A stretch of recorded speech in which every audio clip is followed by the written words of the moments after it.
But আমি একটু মুস্তাফিজুর নূর ইমরানের প্রসঙ্গে আসতে চাই।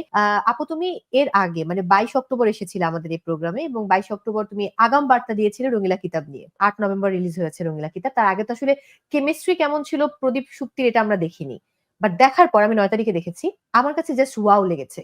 একটু মানে এই প্রদীপ এবং শুক্তির প্রসঙ্গে কি তুমি আজকে একটু খোলাসা করে বলবে?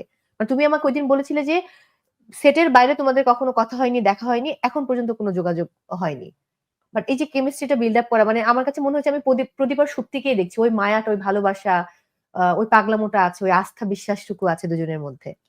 এটা আসলে প্রথম তো ডেফিনেটলি ডিরেক্টর হুম অনম হুম বিশ্বাসের, হ্যাঁ, অনেক তারপরে বিশ্বাসের। হচ্ছে মানে আমি আপু বলি, মানে হ্যাঁ অনমদার মানে বউ। হ্যাঁ হ্যাঁ। তো উনি কি করতো, প্রথম দিন যখন আমরা লুক সেটে হুম গেলাম হুম হুম ফটোশুট, তো ছবি তুলতে তুলতে একটা শট ছিল, মানে একবার একটা থিম ছিল যে তুমি ওকে এরকম করে ধরো, যেটা হচ্ছে খুব সবাই খুব পছন্দ করলো। ওই যে কি বলে এটাকে, পোস্টার টোস্টারে হুম গেল। হুম হুম হুম। তো ওই সময় আমার ভাই আমাকে কি করে ধরবে বা আমি কি করে দাঁড়াবো এরকম বলতে বলতে, তো আমি তো পুরো মানে হয় না সুপ্তিই ছিলাম, ধরেন এরকম করে ধরলাম। তো আহ, ভাবি আমাকে ডেকে মানে আপু আমাকে ডেকে বললো যে পারফেক্ট, এটাই আমি চেয়েছিলাম।